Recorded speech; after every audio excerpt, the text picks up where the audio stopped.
بسم الله الرحمن الرحيم.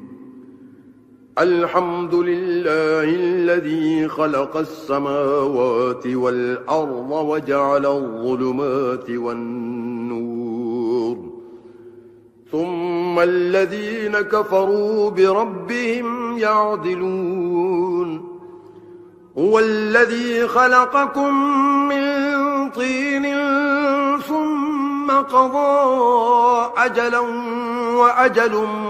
مسمى عنده ثم أنتم تمترون. وهو الله في السماوات وفي الأرض يعلم سركم وجهركم ويعلم ما تكسبون. وما تأتيهم من آية من آيات ربهم إلا كانوا عنها معرضين. فقد كذبوا بالحق لما جاءهم، فسوف يأتيهم أنباء ما كانوا به يستهزئون. ألم يروا كم أهلكنا من قبلهم من قرن مكناهم في الأرض ما لم نمكن لكم، وأرسلنا السماء عليهم مدرارا، وجعلنا الأنهار تجري من تحتهم فأهلكناهم بذنوبهم وأنشأنا من بعدهم قرنا آخرين. ولو نزلنا عليك كتابا في قرطاس فلمسوه بأيديهم لقال الذين كفروا إن هذا إلا سحر مبين. وقالوا لولا أنزل عليه ملك، ولو أنزلنا ملكا لقضي الأمر ثم لا ينظرون. ولو جعلناه ملكا لجعلناه رجلا وللبسنا عليهم ما يلبسون. ولقد استهزئ برسل من قبلك فحاق بالذين سخروا منهم ما كانوا به يستهزئون.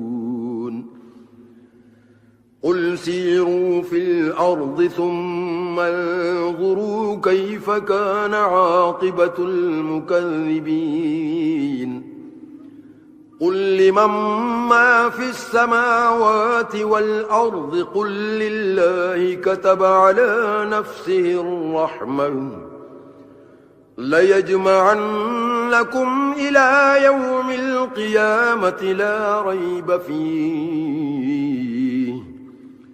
الذين خسروا أنفسهم فهم لا يؤمنون. وله ما سكن في الليل والنهار وهو السميع العليم. قل أغير الله أتخذ وليا فاطر السماوات والأرض وهو يطعم ولا يطعم. قل إني أمرت أن أكون أول من أسلم ولا تكونن من المشركين. قل إني أخاف إن عصيت ربي عذاب يوم عظيم. من يصرف عنه يومئذ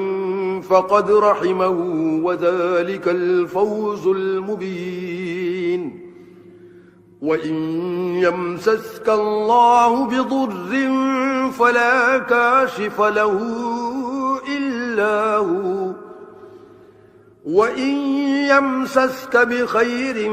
فهو على كل شيء قدير وهو القاهر فوق عباده وهو الحكيم الخبير قل أي شيء أكبر شهادة قل الله شهيد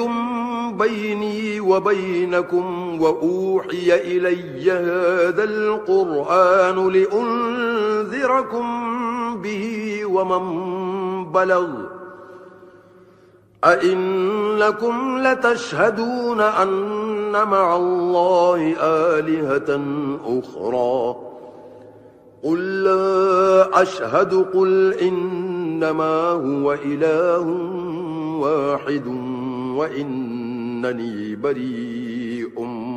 مما تشركون الذين آتيناهم الكتاب يعرفونه كما يعرفون أبناءهم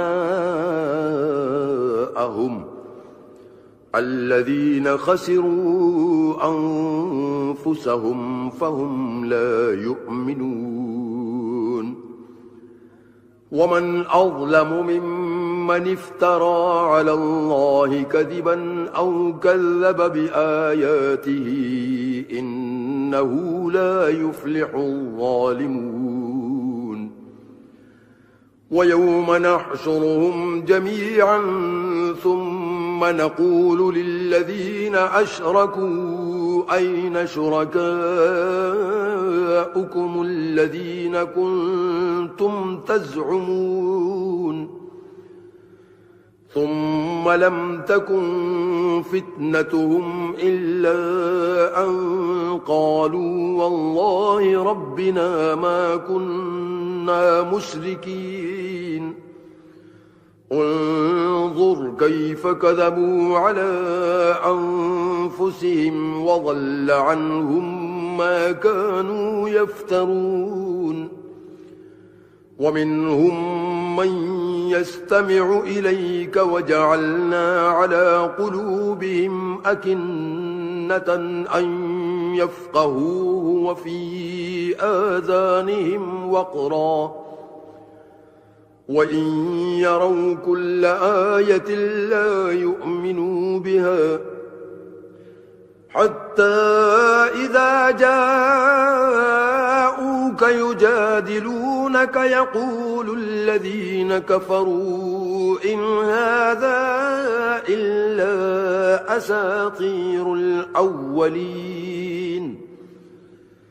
وهم ينهون عنه وينأون عنه وإن يهلكون إلا أنفسهم وما يشعرون ولو ترى إذ وقفوا على النار فقالوا يا ليتنا نرد ولا نكذب بآيات ربنا ونكون من المؤمنين بل بدا لهم ما كانوا يخفون من قبل ولو ردوا لعادوا لما نهوا عنه وإنهم لكاذبون وقالوا إن هي إلا حياتنا الدنيا وما نحن بمبعوثين ولو ترى إذ وقفوا على ربهم قال أليس هذا بالحق قالوا بلى وربنا قال فذوقوا العذاب بما كنتم تكفرون قد خسر الذين كذبوا بلقاء الله حتى إذا جاءتهم الساعة بغتة قالوا يا حسرتنا على ما فرطنا فيها وهم يحملون أوزارهم على ظهورهم ألا ساء ما يزرون وما الحياة الدنيا إلا لعب ولهو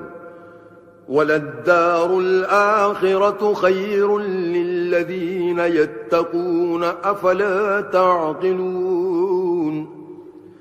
قد نعلم إنه ليحزنك الذي يقولون فإنهم لا يكذبونك ولكن الظالمين بآيات الله يجحدون ولقد كذبت رسل من قبلك فصبروا على ما كذبوا وأوذوا حتى أتاهم نصرنا ولا مبدل لكلمات الله ولقد جاءك من نبأ المرسلين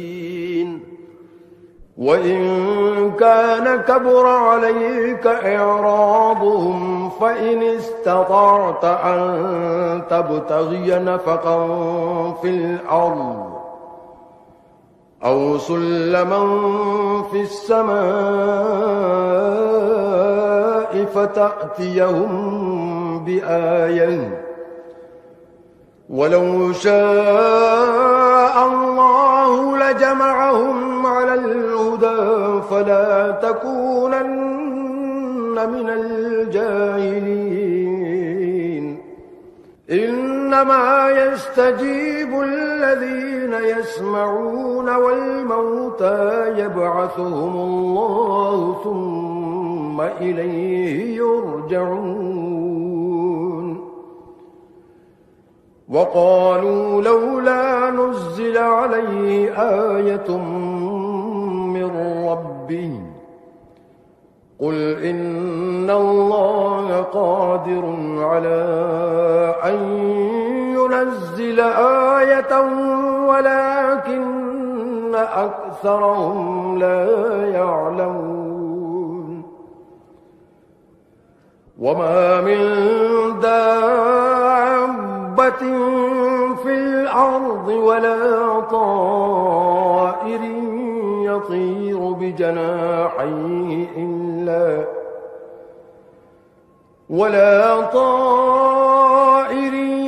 يطير بجناحيه إلا أمم أمثالكم ما فرطنا في الكتاب من شيء ثم إلى ربهم يحشرون والذين كذبوا بآياتنا صم وبكم في الظلمات من يشاء الله يضلله ومن يشاء يجعله على صراط مستقيم قل أرأيتكم إن أتاكم عذاب الله أو أتتكم الساعة أغير الله تدعون إن كنتم صادقين بل إياه تدعون فيكشف ما تدعون إليه إن شاء وتنسون ما تشركون ولقد أرسلنا إلى أمم من قبلك فأخذناهم بالبأساء والضراء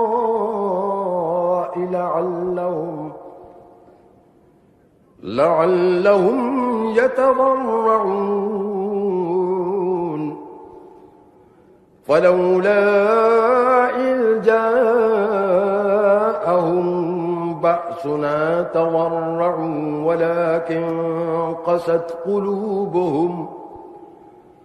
ولكن قست قلوبهم وزين لهم الشيطان ما كانوا يعملون فلما نسوا ما ذكروا به فتحنا عليهم أبواب كل شيء حتى إذا فرحوا بما أوتوا أخذناهم بغتة فإذا هم مبلسون فقطع دابر القوم الذين ظلموا والحمد لله رب العالمين قل أرأيتم إن أخذ الله سمعكم وأبصاركم وختم على قلوبكم من إله غير الله يأتيكم به انظر كيف نصرف الآيات ثم هم يصدفون قل أرأيتكم إن أتاكم عذاب الله بغتة أو جهرة هل يهلك إلا القوم الظالمون وما نرسل المرسلين إلا مبشرين ومنذرين فمن آمن وأصلح فلا خوف عليهم ولا هم يحزنون والذين كذبوا بآياتنا يمسهم العذاب بما كانوا يفسقون قل لا أقول لكم عندي خزائن الله ولا أعلم الغيب ولا أقول لكم إني ملك إن أتبع إلا ما يوحى إلي قل هل يستوي الأعمى والبصير أفلا تتفكرون وأنذر به الذين يخافون أن يحشروا إلى ربهم ليس لهم من دونه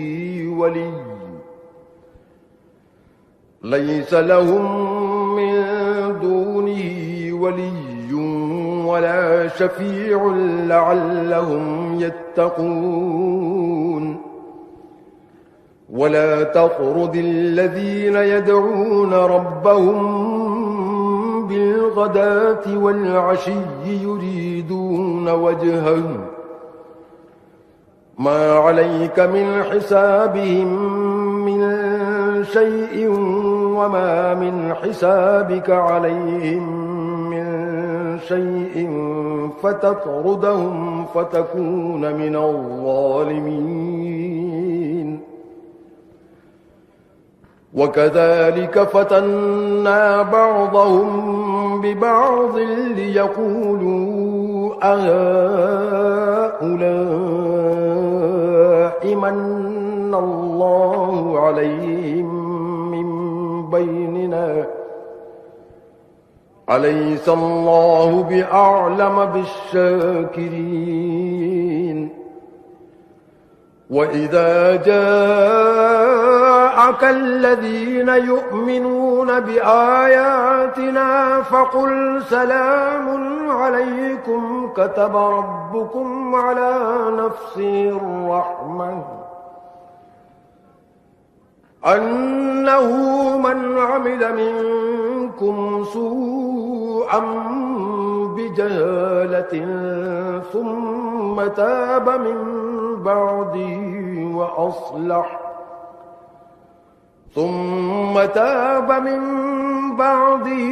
وأصلح فأنه غفور رحيم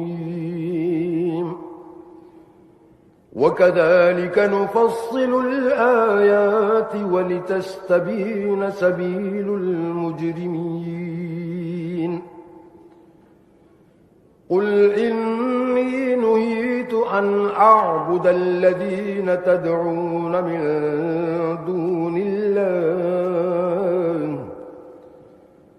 قل لا أتبع أهواءكم قد ضللت إذا وما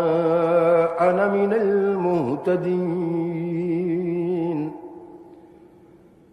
قل إني على بينة من ربي وكذبتم به ما عندي ما تستعجلون به إن الحكم إلا لله يقص الحق وهو خير الفاصلين قل لو أن عندي ما تستعجلون به لقضي الأمر بيني وبينكم والله أعلم بالظالمين وعنده مفاتح الغيب لا يعلمها إلا هو ويعلم ما في البر والبحر وما تسقط من ورقة إلا يعلمها ولا حبة في ظلمات الأرض ولا رطب ولا يابس إلا في كتاب مبين وهو الذي يتوفاكم بالليل ويعلم ما جرحتم بالنهار ثم يبعثكم فيه ليقضى أجل مسمى ثم إليه مرجعكم ثم ينبئكم بما كنتم تعملون وهو القاهر فوق عباده ويرسل عليكم حفظا حتى إذا جاء أحدكم الموت توفته رسلنا وهم لا يفرطون ثم ردوا إلى الله مولاهم الحق ألا له الحكم وهو أسرع الحاسبين قل من ينجيكم من ظلمات البر والبحر تدعونه تضرعا وخفيا لئن أنجانا من هذه لنكونن من الشاكرين قل الله ينجيكم منها ومن كل كرب ثم أنتم تشركون قل هو القادر على أن يبعث عليكم عذابا من فوقكم أو من تحت أرجلكم أو يلبسكم شيعا ويذيق بعضكم بأس بعض انظر كيف نصرف الآيات لعلهم يفقهون وكذب به قومك وهو الحق قل لست عليكم بوكيل لكل نبأ مستقر وسوف تعلمون وإذا رأيت الذين يخوضون في آياتنا فأعرض عنهم حتى يخوضوا في حديث غيره وإما ينسينك الشيطان فلا تقعد بعد الذكرى مع القوم الظالمين وما على الذين يتقون من حسابهم من شيء ولكن ذكرى لعلهم يتقون وذر الذين اتخذوا دينهم لعبا ولهوا وغرتهم الحياة الدنيا وذكر به أن تبسل نفس بما كسبت ليس لها من دون الله ولي ولا شفيع وإن تعدل كل عدل لا يؤخذ منها أولئك الذين أبسلوا بما كسبوا لهم شراب من حميم وعذاب أليم لهم شراب من حميم وعذاب أليم بما كانوا يكفرون قل أندعو من دون الله ما لا ينفعنا ولا يضرنا ونرد على أعقابنا بعد إذ هدانا الله كالذي استهوته الشياطين في الأرض حيران له أصحاب يدعونه إلى الهدى ائتنا قل إن هدى الله هو الهدى وأمرنا لنسلم لرب العالمين وأن أقيموا الصلاة واتقوه وهو الذي إليه تحشرون وهو الذي خلق السماوات والأرض بالحق ويوم يقول كن فيكون قوله الحق وله الملك يوم ينفخ في الصور عالم الغيب والشهادة وهو الحكيم الخبير وإذ قال إبراهيم لأبيه آزر أتتخذ أصناما آلهة إني أراك وقومك في ضلال مبين وكذلك نري إبراهيم ملكوت السماوات والأرض وليكون من الموقنين فلما جن عليه الليل رأى كوكبا قال هذا ربي فلما أفل قال لا أحب الآفلين فلما رأى القمر بازغا قال هذا ربي فلما أفل قال لئن لم يهدني ربي لأكونن من القوم الضالين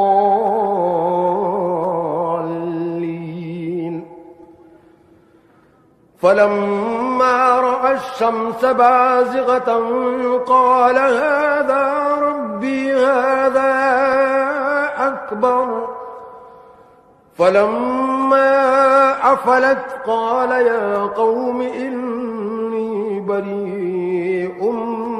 مما تشركون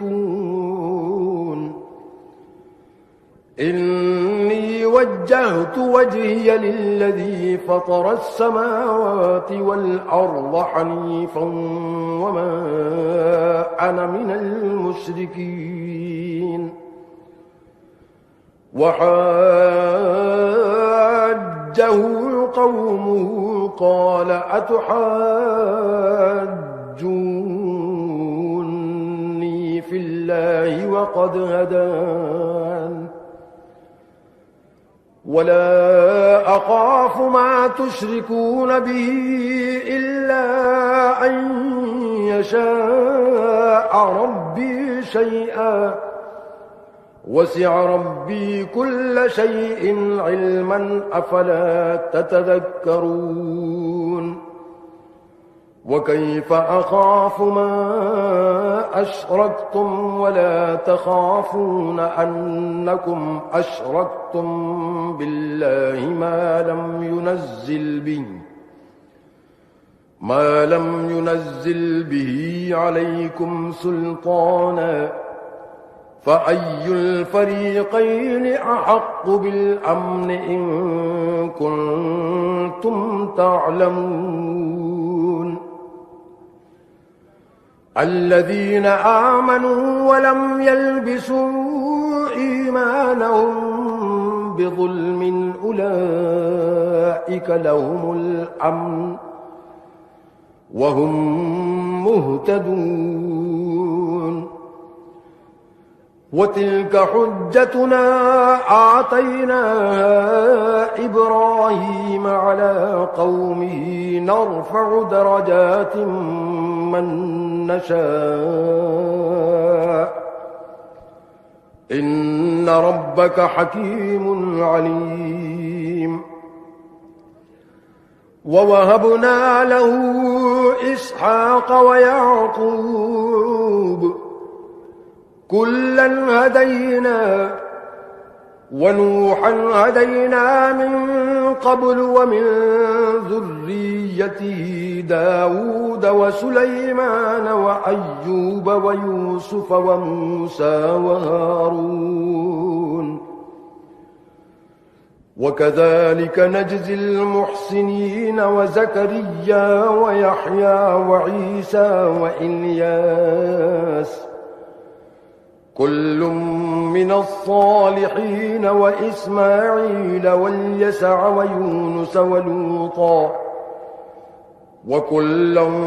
فضلنا على العالمين ومن آبائهم وذرياتهم وإخوانهم واجتبيناهم وهديناهم إلى صراط مستقيم ذلك هدى الله يهدي به من يشاء من عباده ولو أشركوا لحبط عنهم ما كانوا يعملون أولئك الذين آتيناهم الكتاب والحكم والنبوة فإن يكفر بها هؤلاء فقد وكلنا بها قوما ليسوا بها بكافرين أولئك الذين هدى الله فبهداه مقتدي قل لا أسألكم عليه أجرا إن هو إلا ذكرى للعالمين وما قدروا الله حق قدره إذ قالوا ما أنزل الله على بشر من شيء قل من أنزل الكتاب الذي جاء به موسى نورا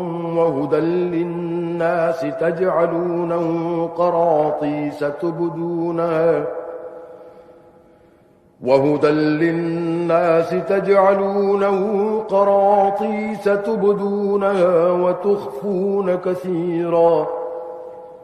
وعلمتم ما لم تعلموا أنتم ولا آباؤكم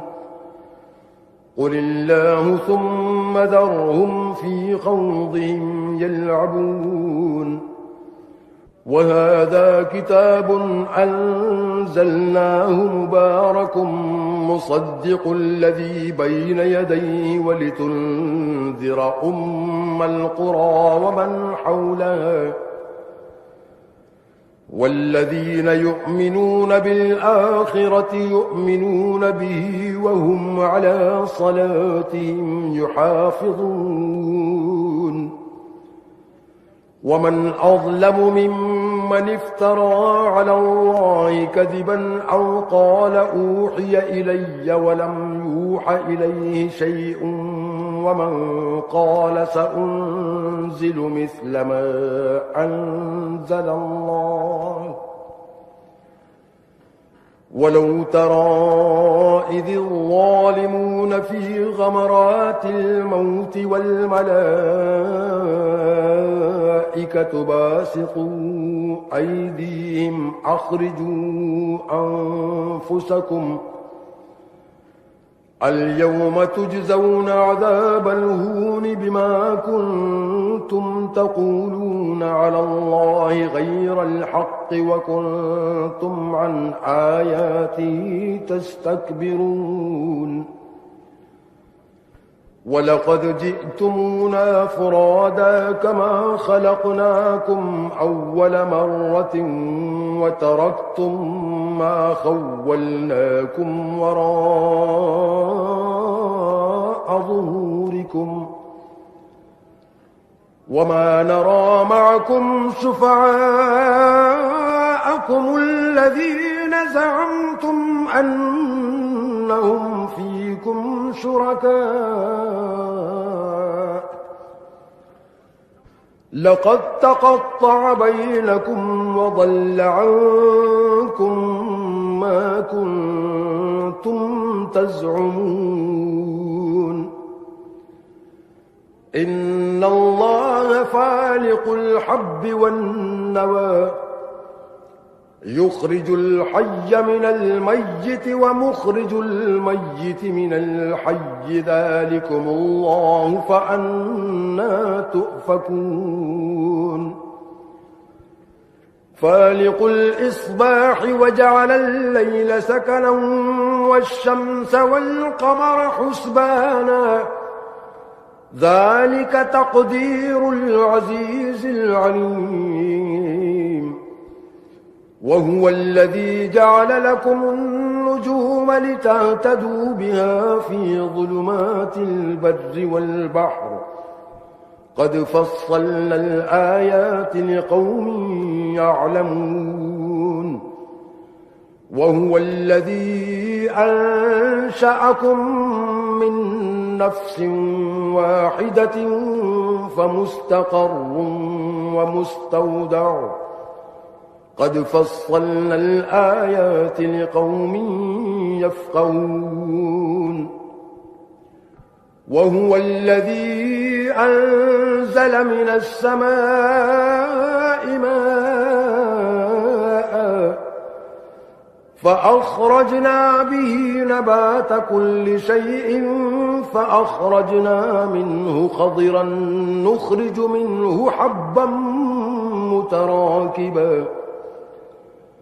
ومن النخل من طلعها قنوان دانية وجنات من أعناب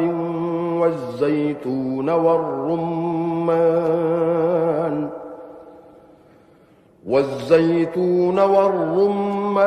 مشتبها وغير متشابه انظروا إلى ثمره إذا أثمر وينعي إن في ذلكم لآيات لقوم يؤمنون وجعلوا لله شركاء الجن وخلقهم وخرقوا له بنين وبنات بغير علم سبحانه وتعالى عما يصفون بديع السماوات والأرض أنى يكون له ولد ولم تكن له صاحبة وخلق كل شيء وهو بكل شيء عليم ذلكم الله ربكم لا إله إلا هو خالق كل شيء فاعبدوه وهو على كل شيء وكيل لا تدركه الأبصار وهو يدرك الأبصار وهو اللطيف الخبير قد جاءكم بصائر من ربكم فمن أبصر فلنفسه ومن عمي فعليها وما أنا عليكم بحفيظ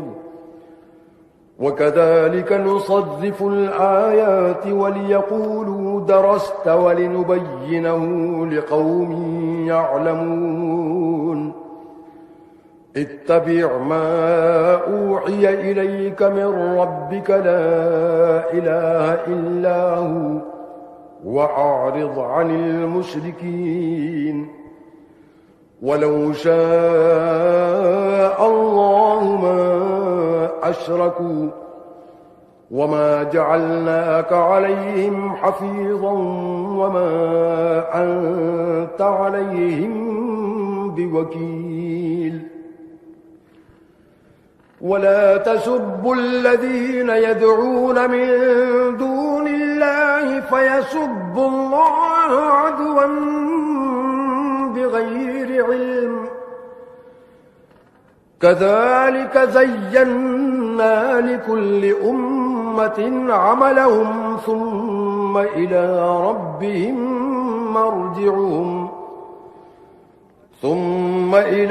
ربهم مرجعهم فينبئهم بما كانوا يعملون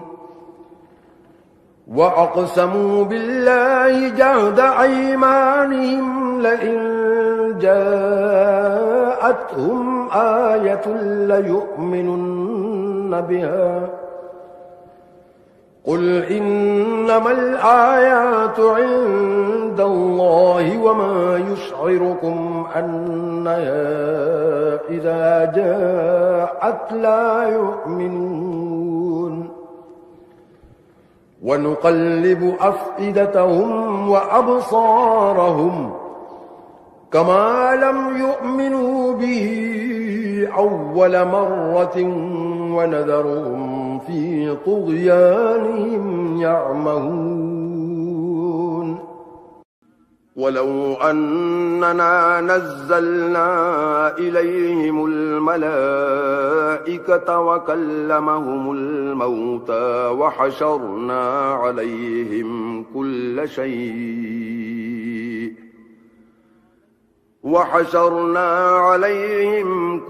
شيء قبلا ما كانوا ليؤمنوا إلا أن يشاء الله ولكن أكثرهم يجهلون وكذلك جعلنا لكل نبي عدوا شياطين الإنس والجن يوحي بعضهم إلى بعض زخرف القول غرورا ولو شاء ربك ما فعلوه فذرهم وما يفترون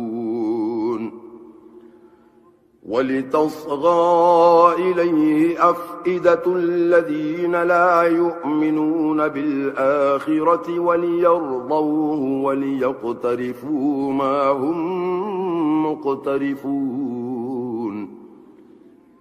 أفغير الله أبتغي حكما وهو الذي أنزل إليكم الكتاب مفصلا والذين آتيناهم الكتاب يعلمون أنه منزل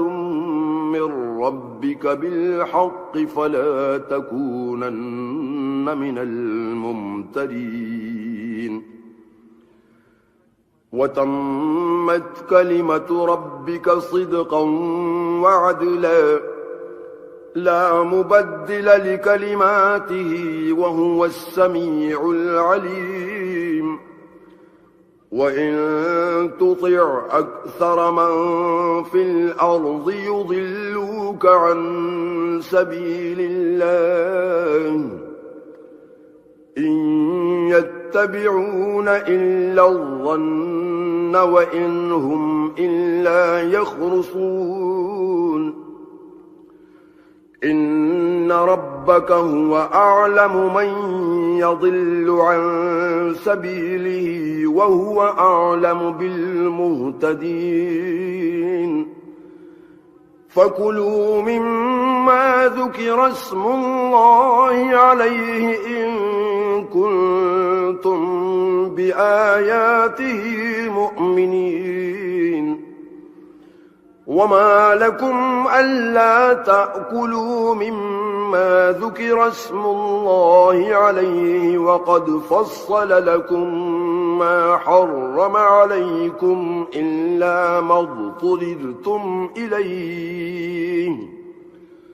وإن كثيرا ليضلون بأهوائهم بغير علم إن ربك هو أعلم بالمعتدين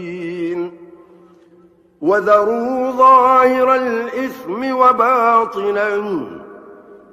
إن الذين يكسبون الإثم سيجزون بما كانوا يقترفون ولا تأكلوا مما لم يذكر اسم الله عليه وإنه لفسق وإن الشياطين ليوحون إلى أوليائهم ليجادلوكم وإن أطعتموهم إنكم لمشركون أومن كان ميتا فأحييناه وجعلنا له نورا يمشي به في الناس كمن مثله في الظلمات ليس بخارج منها كذلك زين للكافرين ما كانوا يعملون وكذلك جعلنا في كل قرية أكابر مجرميها ليمكروا فيها وما يمكرون إلا بأنفسهم وما يشعرون وإذا جاءتهم آية قالوا لن نؤمن حتى نؤمن مثل ما أوتي رسل الله الله أعلم حيث يجعل رسالته سيصيب الذين أجرموا صغار عند الله وعذاب شديد بما كانوا يمكرون فمن يرد الله أن يهديه يشرح صدره للإسلام ومن يرد أن يضله يجعل صدره ضيقا حرجا كأنما يصعد في السماء كذلك يجعل الله الرجس على الذين لا يؤمنون وهذا صراط ربك مستقيما قد فصلنا الآيات لقوم يذكرون لهم دار السلام عند ربهم وهو وليهم بما كانوا يعملون ويوم يحشرهم جميعا يا معشر الجن الجن قد استكثرتم من الإنس وقال أولياؤهم من الإنس ربنا استمتع بعضنا ببعض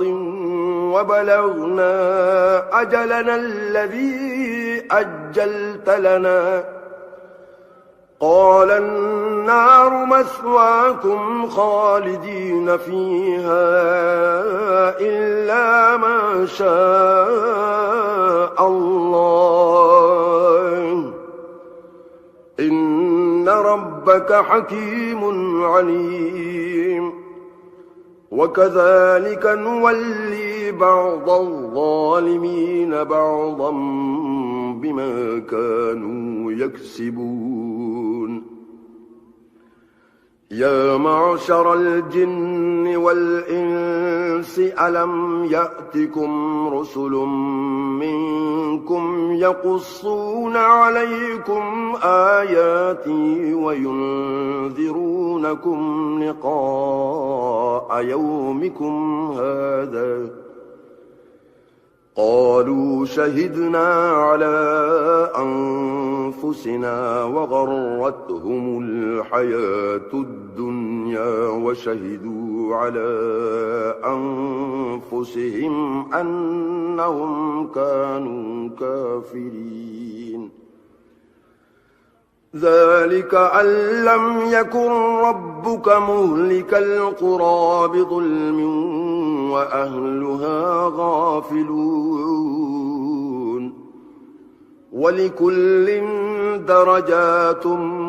مما عملوا وما ربك بغافل عما يعملون وربك الغني ذو الرحمة إن يشأ يذهبكم ويستخلف من بعضكم ما يشاء كما أنشأكم من ذرية قوم آخرين إنما توعدون لآت وما أنتم بمعجزين قل يا قوم اعملوا على مكانتكم إني عامل فسوف تعلمون من تكون له عاقبة الدار إنه لا يفلح الظالمون وجعلوا لله مما ذرأ من الحرث والأنعام نصيبا فقالوا هذا لله بزعمهم وهذا لشركائنا فما كان لشركائهم فلا يصل إلى الله وما كان لله فهو يصل إلى شركائهم ساء ما يحكمون وكذلك زين لكثير من المشركين قتل أولادهم شركاؤهم ليردوهم وليلبسوا عليهم دينهم ولو شاء الله ما فعلوه فذرهم وما يفترون وقالوا هذه أنعام وحرث حجر لا يطعمها إلا من نشاء بزعمهم وأنعام حرمت ظهورها وأنعام لا يذكرون اسم الله عليها افتراء عليه سيجزيهم بما كانوا يفترون وقالوا ما في بطون هذه الأنعام خالصة لذكورنا ومحرم على أزواجنا وإن يكن ميتة فهم فيه شركاء سيجزيهم وصفهم إنه حكيم عليم قد خسر الذين قتلوا أولادهم سفها بغير علم وحرموا ما رزقهم الله افتراء على الله قد ضلوا وما كانوا مهتدين وهو الذي أنشأ جنات معروشات وغير معروشات والنخل والزرع مختلفا أكله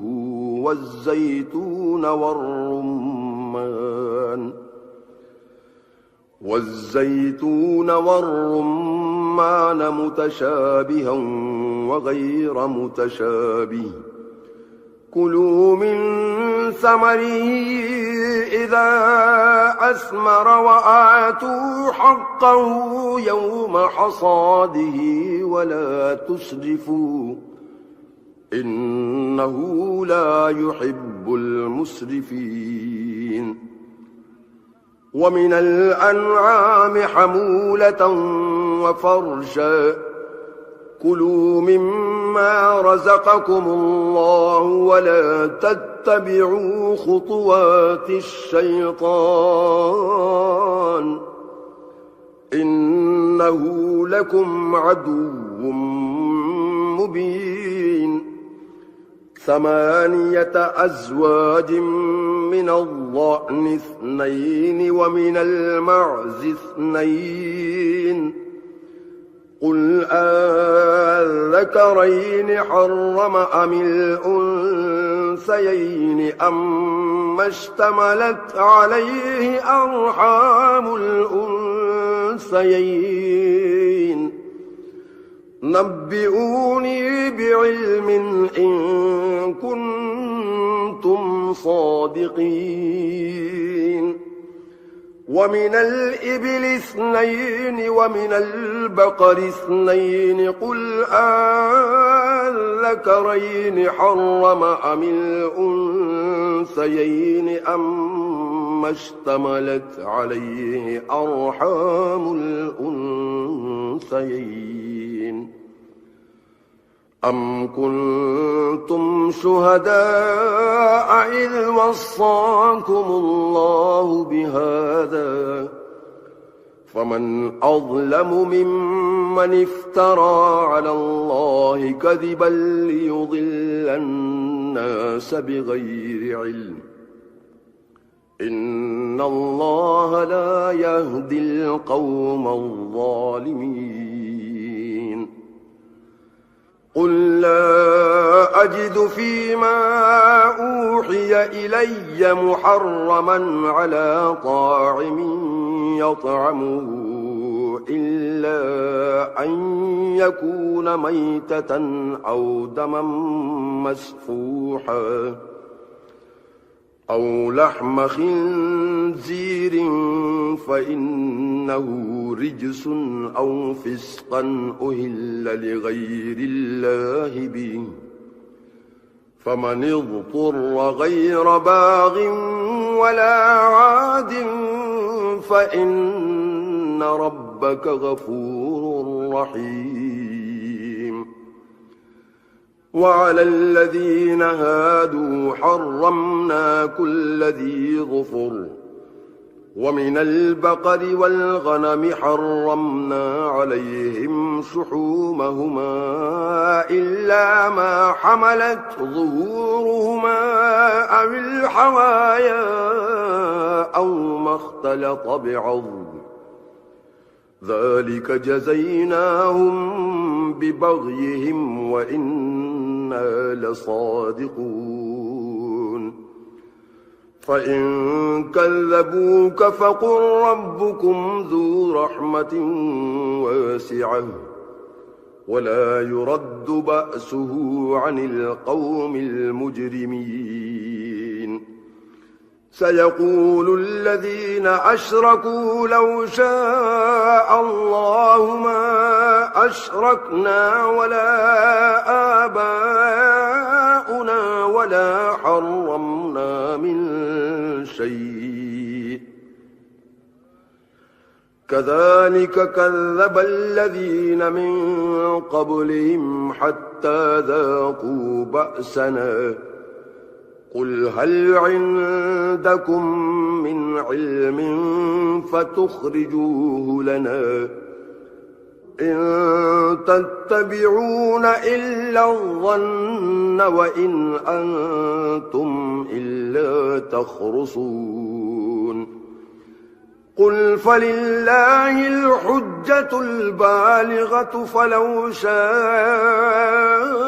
لهداكم أجمعين قل هلم شهداءكم الذين يشهدون أن الله حرم هذا فإن شهدوا فلا تشهد معهم ولا تتبع أهواء الذين كذبوا بآياتنا والذين لا يؤمنون بالآخرة وهم بربهم يعدلون قل تعالوا أتل ما حرم ربكم عليكم ألا تشركوا به شيئا وبالوالدين إحسانا ولا تقتلوا أولادكم من إملاق نحن نرزقكم وإياهم ولا تقربوا الفواحش ما ظهر منها وما بطن ولا تقتلوا النفس التي حرم الله إلا بالحق ذلكم وصاكم به لعلكم تعقلون ولا تقربوا مال اليتيم إلا بالتي هي أحسن حتى يبلغ أشده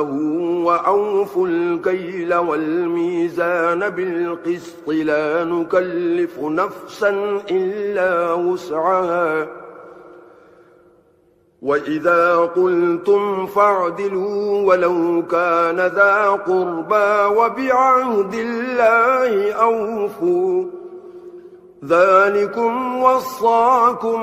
به لعلكم تذكرون وأن هذا صراطي مستقيما فاتبعوه ولا تتبعوا السبل فتفرق بكم عن سبيله ذلكم وصاكم به لعلكم تتقون ثم آتينا موسى الكتاب تماما على الذي أحسن وتفصيلا لكل شيء وهدى ورحمة لعلهم بلقاء ربهم يؤمنون وهذا كتاب أنزلناه مبارك فاتبعوه واتقوا لعلكم ترحمون أن تقولوا إنما أنزل الكتاب على طائفتين من قبلنا وإن كنا عن دراستهم لغافلين أو تقولوا لو أنا أنزل علينا الكتاب لكنا أهدى منهم فقد جاءكم بينة من ربكم وهدى ورحمة فمن أظلم ممن كذب بآيات الله وصدف عنها سنجزي الذين يصدفون عن آياتنا سوء العذاب بما كانوا يصدفون هل ينظرون إلا أن تأتيهم الملائكة أو يأتي ربك أو يأتي بعض آيات ربك يوم يأتي بعض آيات ربك لا ينفع نفسا إيمانها لم تكن آمنت من قبل أو كسبت في إيمانها خيرا قل انتظروا إنا منتظرون إن الذين فرقوا دينهم وكانوا شيعا لست منهم في شيء إنما أمرهم إلى الله ثم ينبئهم بما كانوا يفعلون من جاء بالحسنة فله عشر أمثالها ومن جاء بالسيئة فلا يجزى إلا مثلها وهم لا يظلمون قل إنني هداني ربي إلى صراط مستقيم دينا قيما